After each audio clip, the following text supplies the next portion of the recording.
इथे दिवसाला लागतो जवळजवळ 500 किलो तांदूळ, 100 किलो डाळीची आमटी, 200 किलो बटाट्यांची भाजी, 200 किलो शिरा, 500 लिटर ताक आणि हजारो पोळ्या. कारण इथे दिवसाला जेवतात 30 ते 40 हजार लोक आणि ते सुद्धा पूर्णपणे मोफत. पण का, कुठे आणि कसं?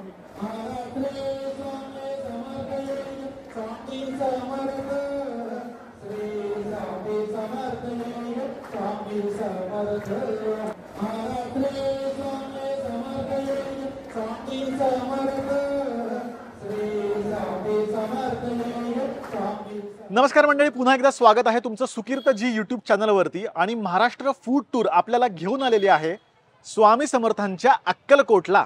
म्हणजे घरी 4 लोकांसाठी कितीही रॉयल शिरा बनवा, त्याला ही चव येणारच नाही अशी चव आहे. ती स्वामींची महिमा असेल सगळं. स्वामी समर्थ. आता मी अक्कलकोटच्या अन्नछत्रासमोर उभा आहे आणि आपण फक्त प्रसाद घेणार नाही आहोत, तर इतक्या हजारोंच्या संख्येने जे भाविक येतात त्यांच्यासाठी प्रसाद बनतो कसा, ते सगळं व्यवस्थापन कसं चालतं हे पण आपण सगळं बघणार आहोत. प्रसाद घेण्याच्या आधी आपण आधी स्वामींचं दर्शन घेऊयात आणि मग प्रसादाला येऊया.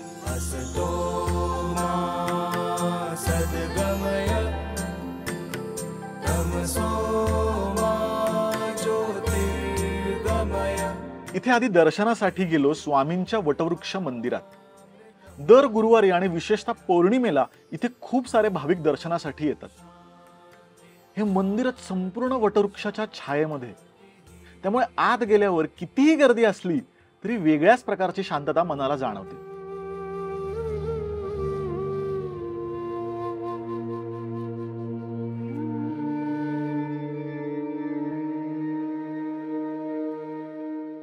छान दर्शन झाल्यानंतर आम्ही मंदिरासमोरच असणाऱ्या अन्नछत्रामध्ये गेलो, जिथे दररोज दुपारी 12 ते 3 आणि संध्याकाळी 7 ते 10 मध्ये स्वामींचा महाप्रसाद मिळतो. दिवसाला कमीत कमी 30 ते 40 हजार भाविक इथे जेवतात आणि गुरुपौर्णिमेला आणि स्वामींच्या प्रगट दिनी तर दिवसाला 1 ते 1.5 लाख लोक जेवतात.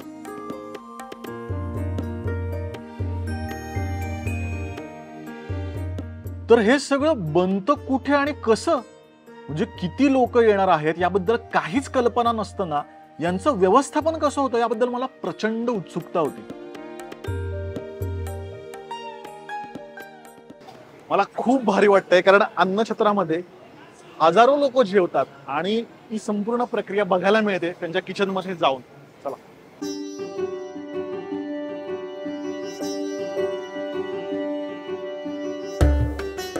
आयुष्यात मी इतकी मोठी पातेली कधीच बघितली नव्हती. ते म्हणजे काय पातेलं आहे का काय आहे? कुठेही मशीन नाही, यंत्र नाही, ऑटोमॅटिक सिस्टीम नाही, तर सेवेकरी स्वतःच्या हाताने हा संपूर्ण स्वयंपाक बनवणार होते. इथे घरी 5 लोक जास्तीचे आले तर आपली तारांबळ उडते आणि इथे हजारोंचा स्वयंपाक, तो सुद्धा हाताने. म्हणजे पातेल्यांमध्ये उलटणं नाही तर फिरवायला पहार लागेल असं मला वाटलं. शेजारच्या खोलीमध्ये बटाट्याच्या भाजीसाठी बटाटे विळीने चिरले जात होते. इथे मॅकडॉनल्ड्स पैसे देऊन मॅक आलू टिक्की करताना सुद्धा सगळे मशीन्स वापरतात आणि इथे दिवसाला 200 किलो बटाटा फक्त हाताने विळीवर चिरला जाणार होता. किती वर्ष काम करताय? 30 वर्ष झालं. आणि रोज किती तास यायला लागते? आम्ही सकाळी 8:30 ला येतो, 3 ला जातो, हा. परत 7 ला येतो, 11 ला जातो. अच्छा. आणि किती भाजी चिरायला लागते दिवसाला साधारण? साधारण बघा, गर्दी असलं तरी 10 पोते बटाटे जातात. आणि किती बायका असतात? आम्ही 3 आहे. तिघी मिळून 10 पोते चिरता रोज? हात नाही दुखत आहेत? आता भात शिजवण्यासाठी सुरुवात झाली. आज मटार घालून पुलाव इतक्या लोकांसाठी बनवला जाणार होता. चमचा, डाव असल्या क्षुल्लक गोष्टी वापरल्याच जाणार नव्हत्या. थेट हाताने तांदूळ, भाज्या, मसाला, मीठ ओतला जात होता. जोरदार वाफाळलेल्या पातेल्यामधून पहारीसारखं उलटणं फिरवताना जी काय ताकद आणि कौशल्य लागत असेल, त्यापुढे जिमचा 2 तासाचा वर्कआउट सुद्धा थिटा पडेल असं मला वाटलं. या भल्या मोठ्या पातेल्यावरती भलं मोठं झाकण लावण्यात आलं. किती क्वांटिटी घ्यायची? जवळजवळ एक 3 ते 3.5 हजार लोकांचं जेवण आहे. 3 3.5 हजार लोकांचं. 3.5 हजार लोकांचं. आणि हा भात म्हणजे आपण किती किलो सांगता येईल एका 100 किलो 100 किलो या पातेल्यात? 100 किलोचे एक कोकण आहे. आणि हे अशी किती पातेले होतात दिवसभरात? आता जवळजवळ 20 पात्र होते. 20 पातेले 20 पात्र रोज. रोज? हो रोज. सगळ्यात जास्त किती झाले आतापर्यंत? आता सगळ्यात जास्त म्हणजे गुरुपौर्णिमा, हा पुण्यतिथी असं जरा मोठं उत्सव असेल तर त्यावेळेस त्यावेळेस पातेली जास्त होतात त्यावेळेस. आणि तुम्हाला अंदाज कसा येतो की लोक वाढतात तर तसे तुम्ही लावत जाता काय? सगळं स्वामींच्या महिमा ऑटोमॅटिक कळतं साहेब. म्हणजे लोक तिथले काय मी ऑटोमॅटिक बनवतो. हा चमत्कार आहे खूप मोठा, कारण इतक्या लोकांना रोज तुम्ही जेवायला हो घालता. हो आरामशीर. ती लोक एकही माणूस उपाशी जाणार नाही आमच्या तरतून. भाताबरोबरच बाजूला आमटीचं आधण ठेवलेलं होतं. एकाच वेळी दोन्ही गोष्टी शिजत होत्या. ही डाळीची आमटी आहे. डाळीची आमटी किती किलो डाळ जाते? हे जवळजवळ 30 किलोची एक डाळ आहे. 30 किलोचं 30 किलोचं एक पातेल आहे. एक पातेलं. एक पातेल आहे. असे जवळजवळ 6 लागते. 6 पातेले. 6 पातेल. त्याचबरोबर सोलापुरी पद्धतीची शेंगदाणा कूड घातलेली मस्त बटाट्याची रस्सा भाजी सुद्धा मोठ्या प्रमाणात बनवली जात होती. आणि ही रस्सा भाजी का? भाजी बटाट्याची भाजी आहे ही. ही पण किती किलो असेल भाजी? हे जवळजवळ 200 किलोची भाजी आहे. बटाटा उकडता का तो गरम पाण्यातच? गरम पाण्यातून शिजवून आम्ही ते डायरेक्ट फोडणी मारतो. डायरेक्ट फोडणी मारतात. तर ते पण वेगळं पातेल्या बटाट्याचं असेल हा अजून काय शिल्लक आहे. आता हे गरम पाण्याचं कंटिन्यू किती लोक जर आले अर्धरात्री उद्या कधी उद्या हा. 10 मिनिटं तुम्हाला जेवण मिळणार. आणि सगळ्यात भारी गोष्ट म्हणजे शिरा. हजारो भाविकांसाठी इतक्या मोठ्या प्रमाणात शिरा बनवून तयार होता. क्या बात. हा पण किती किलो असेल शिरा? जवळजवळ 40 किलोचा एक पातेल असतो तो. 40 किलोचा 40 किलो साखर, 40 किलो रवा, म्हणजे 80 किलो झाला टोटल. 80 किलो शिरा. आणि हे एका पातेल्यात म्हणतात? एका पातेला. अशी किती पातेले साधारण? जवळजवळ 8, 9, 10 अशी 8-9. बापरे. उन्हाळ्यामध्ये महाप्रसादामध्ये मठ्ठा सुद्धा दिला जातो. एका वेळेच्या जेवणाला जवळजवळ 400 ते 500 लिटर मठ्ठा बनवला गेला होता. हे ताक नाही बघताना स्वामी बघताना दिवस गरम असतो. जून जुलै आता बंद आहे सध्या. हो उन्हाळ्यामध्ये खास मठ्ठ्याची व्यवस्था केली भक्तांसाठी. आलेल्या भक्तांना देखील थंड मठ्ठा मिळाला पाहिजे स्वामी भक्तांना. 400 लिटरचा आहे ना? 400 ते 500 लिटरचा आहे. अजून बाकीची कॅन सुद्धा काय ताक बनवून तुम्ही आणणार? मठ्ठा बनवून. भात, आमटी, भाजी या गोष्टी तरी एकाच वेळी बनतात, पण पोळ्यांचं काय? याबद्दल खूप जास्त उत्सुकता होती. तर बाजूलाच पोळ्यांचा कारखानाच चालू होता असं म्हणायला हरकत नाही. 15 ते 20 बायका वेगाने चपात्या बनवत होत्या. तिथून फक्त चपाती लाटून जे आता कितीही लोक येते साहेब. जवळजवळ 20 ते 25 बायका ते. आणि जर गर्दी पडली भरपूर तर आम्ही अनेक 20 म्हणजे 50-60 लोक बायका आम्ही लावू शकतो.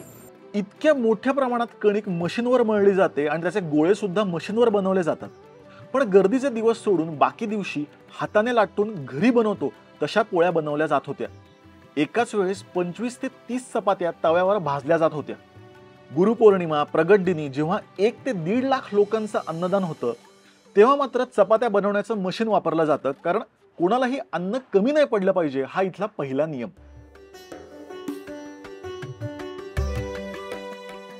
मी 4 महिने झाला. किती चपात्या असतात? दिवसाला बघा एक बाई 100-150 लाटते. आणि असे मशीनवर 400-500 होते. आणि किती बायका आहेत अशा? हे आम्ही 8 आहे. दिवसभरात 1000 10-20 हजार जात असेल चपाती. आणि सकाळी किती वाजता येता? 8:30ला येतो. आणि कधी जाता? 4ला जातो. पूर्ण एवढा वेळ? 4ला गेल्यावर मग 7ला येतो, परत 11ला जातो.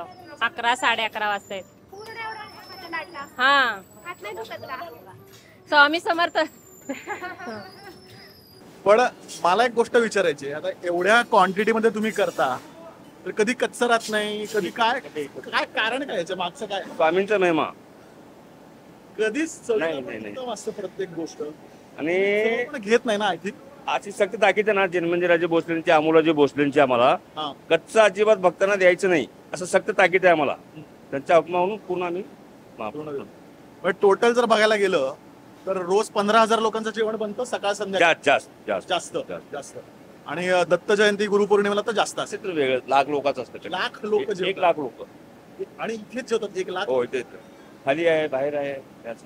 बापरे. आणि हे इकडेच बनतं 1 लाख लोकांचं. म्हणजे आयटी सगळं स्वयंपाक इथेच बनवतात. भात, आमटी, शिरा, पुरणपोळी काही रोज भक्तांचं काय असेल. फक्त देणगी भरपूर येतात त्याच्याबद्दल इथेच बनतो. तरीच कमी पडला असं होतं. नाही नाही. पण इतर दिवशी जसं आज सगळ्या पोळ्या हाताने बनवल्या जात होत्या, एवढ्या हजारो पोळ्या हाताने चतकोर किंवा अर्धी कशी करणार? त्यामुळे पेपरांचे गठ्ठे कसे कट करतात ना, तशा एकाच वेळेस या चपात्या मोठ्या उलथनाने कट केल्या जात होत्या. इतक्या मोठ्या क्वांटिटीने मी पहिल्यांदाच पोळ्या बघत होतो. थोडक्यात इथं छोटं असं काही नाहीच, सगळं मोठंच. फक्त हजारांचा स्वयंपाक करणाऱ्या सेवेकरांचा चहा मात्र छोट्या पातेल्यावर केलेला पुरतो. चहा कोणासाठी करून करून दमतात त्यांच्यासाठी चहा तुम्हाला लागत असेल. हा, चहा सेवेकऱ्यांसाठी. सेवेकरांसाठी एवढ्या मोठ्या गॅसवर इतकं छोट्या पातेलं वाटतं. जेवढं लागणार आहे तेवढंच. भात, आमटी, भाजी, शिरा, पोळ्या आणि मठ्ठा असा महाप्रसाद बनवून तयार झाला होता. त्यामुळे अन्नछत्रामध्ये पानं मांडायला सुरुवात झाली. एका पंक्तीमध्ये 1000 ते 1500 लोक जेवतात आणि अशा असंख्य पंक्ती इथे दिवसाला उठतात. इतकं मोठं प्रमाण असून सुद्धा प्रत्येकाला ताट आणि वाटी. महाप्रसाद वाढायला सुरू करण्याच्या आधी अन्नपूर्णेची पूजा सुद्धा केली जाते.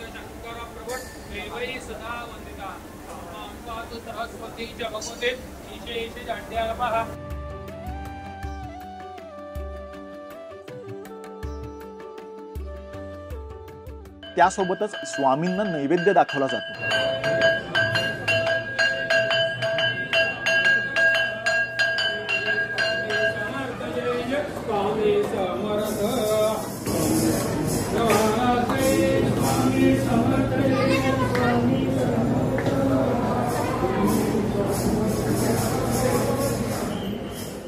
त्यानंतर आरती केली जाते.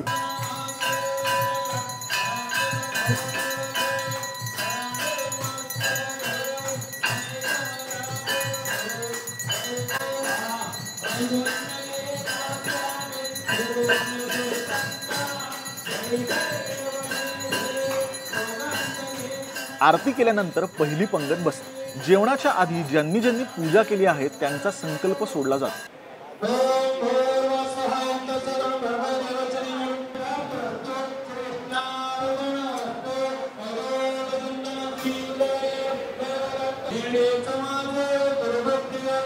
यांची जे लोकांची संकल्प पूजा जे केली असती ते संकल्प सोडलं होतं. नंतर हे पंगत बसायची संकल्प सोडली आणि मग महाप्रसादाला सुरुवात होते.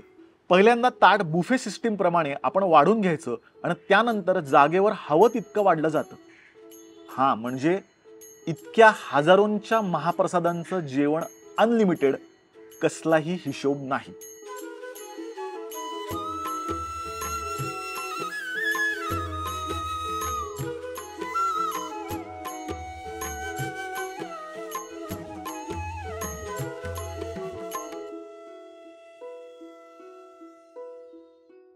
ही बटाट्याची भाजी आहे, रस्सा भाजी. त्याचं साल काढलेलं नाहीये. मला असं वाटतं की साल न काढल्यामुळे त्याला एक वेगळी चव आली आहे. अप्रतिम शेंगदाण्याचा कूट आणि शेंगदाण्याची चव त्या भाजीला आहे.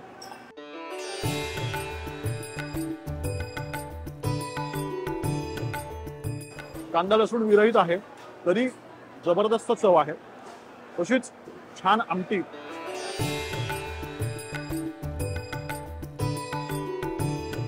नुसती प्यावी अशी आमटी. आणि कधी कधी काय असतं, त्या त्या गावच्या पाण्याला एक वेगळी चव असते. तर ती अशी वेगळीच चव त्या आमटीला आहे. म्हणजे म्हणून बऱ्याच वेळे वाडीच्या ठिकाणी वेगळी चव तुम्हाला लागते, सांगली साईडला इथे वेगळी चव आहे, कारण पाण्याची चव सुद्धा वेगळी असते. नाही, यात आमटीमध्ये सुद्धा शेंगदाणे आहेत. डाळ इतकी छान शिजली, म्हणजे मला ना हे आश्चर्य वाटतंय. हजारो लोकांचा स्वयंपाक बनतोय, प्रत्येक गोष्ट इतकी छान चवीची आणि उत्तम शिजलेली आहे. ताक,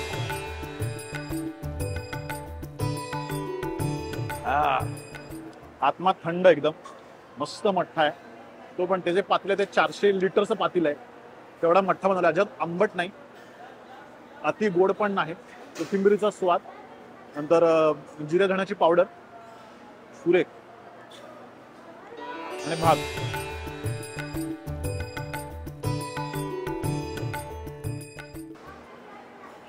आमटी नुसती प्यावी अशी आहे. बरं ना, काय अनालिसिस करू, म्हणजे ह्या सगळ्या चवी पलीकडच्या गोष्टी आहेत. म्हणजे इतकी हजार लोक जेवत आहेत, किती येणार आहेत माहीत नाही त्यांना, तर त्याच्या पद्धतीने स्वयंपाक बनवला जातो. म्हणजे बऱ्याच वेळा मी असं म्हणतो की जेव्हा तुम्ही बनवण्याची प्रक्रिया बघता तेव्हा चव अजून छान होते. तर मी म्हणेन की बनवण्याची जी प्रक्रिया आहे आणि त्यामागचा भक्तिभाव आहे. आणि महत्वाची गोष्ट म्हणजे शिरा आहे. 400 आणि 500 किलो शिरा बनतोय, पण याची कन्सिस्टन्सी बघा, पूर्ण तुपात बनवलेला शिरा आहे.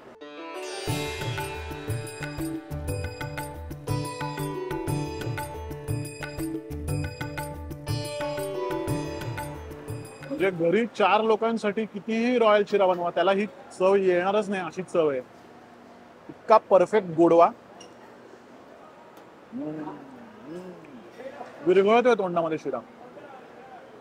रवा इतका परफेक्ट भाजला गेलाय त्याच्यामध्ये, सुरेख शिरा, अजिबात जास्त तुपकट पण नाही, प्रमाणात. कसा काय एवढ्या मोठ्या क्वांटिटीमध्ये बनवतात मला खरंच कळत नाही, आणि लोक येत आहेत कंटिन्युअसली, त्यामुळे परत बनवावा लागतोय शिरा. क्या बात आहे. मला एक महत्वाची गोष्ट सांगायची आहे की या मागे खूप साऱ्या लोकांचे कष्ट आहेत, भक्तिभाव आहे. एक कण पण टाकू नका, जितकं जाईल तेवढंच घ्या, कारण बऱ्याच ठिकाणी महाप्रसाद जेव्हा असतो मोफत आहे म्हणून लोक हवं तेवढं घेतात, त्या पाण्यामध्ये टाकतात. एक प्रकारचं पाप आहे असं मला वाटतं. त्यामुळे घेतानाच आपण कमी कमी घेऊयात आणि संपूर्ण ताट स्वच्छ करूयात असं मला वाटतं. कारण ती खऱ्या अर्थाने हे जे कष्ट करतायत, सगळी व्यवस्था आहे ही, त्यांना खऱ्या अर्थाने मला असं वाटतं की हे ॲप्रिसिएशन. दरवेळेस म्हणतो मी, एका घासामध्ये वसूल, मी म्हणेन एका घासात तृप्त, आणि इतकं तृप्त की जे तृप्तच्या पलीकडचा पण कुठला शब्द असेल तर तो वापरावा. म्हणजे मी शब्द कमी पडतात आज मला, असं मला एवढं सांगावं असं वाटतं. म्हणजे अन्नछत्रामध्ये मी जवळजवळ 15-16 वर्षापूर्वी जेवलो होतो, त्यानंतर आज योग आला, आणि अजून एक योग म्हणजे आज वटपौर्णिमा आहे, आणि 1 वर्षापूर्वी वटपौर्णिमेलाच आपण नरसोबाच्या वाडीला होतो, आणि 1 वर्षाने आपण अक्कलकोटला होतो. म्हणजे हा पण एक वेगळाच योगायोग मला वाटतोय, आणि खूप कृतज्ञ वाटतंय मला. म्हणजे ज्या पद्धतीने लोक काम करतायत तिथे, आणि मनापासून काम करतायत. एवढंच नाही तर इथल्या अन्नदानासोबतच 300 ते 400 डबे इथून अनाथांना आणि आर्थिकदृष्ट्या दुर्बल लोकांसाठी दररोज पाठवले जातात.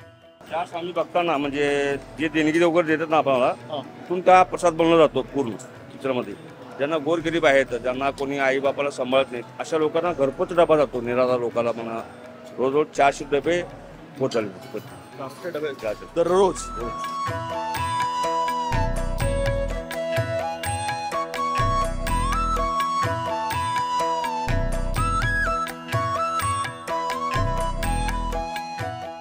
जगातला सगळ्यात प्रसिद्ध शेफ रॅम्से गॉर्डन जेव्हा संपूर्ण जग फिरून भारतात आला, इथल्या मंदिरांमध्ये प्रसाद घेतला, लंगरमध्ये जेवला, तेव्हा तो वेडाच झाला आणि म्हणाला की जागतिक दर्जाची मिशेलियन स्टार रेस्टॉरंट्स, 5 स्टार हॉटेल्स भारतापेक्षा भारी असतील बाकी देशांमध्ये, पण अशा प्रकारचं अन्नदान ज्या पद्धतीने भारतात होतं असं व्यवस्थापन तुम्हाला जगात दुसरीकडे कुठेही बघायला मिळणार नाही, ज्याचा परत एकदा अनुभव आज मी घेतला.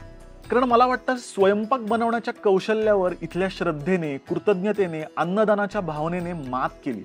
प्रल्हाददादा पै म्हणतात की देण्याची इच्छा असली की येण्याची व्यवस्था आपोआप तयार होते. या विचाराचा आज मला पुरेपूर प्रत्यय आला.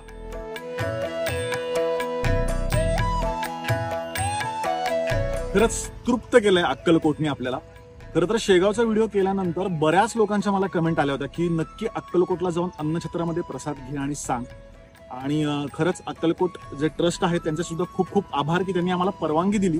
त्यामुळे आम्हाला संपूर्ण जी प्रक्रिया आहे, संपूर्ण महाप्रसाद कसा बनतो इतक्या मोठ्या क्वांटिटीमध्ये, म्हणजे गुरुपौर्णिमेला तर 1 लाख ते 1.5 लाख लोक जेवतात इथे, तर ते दाखवलं आम्हाला.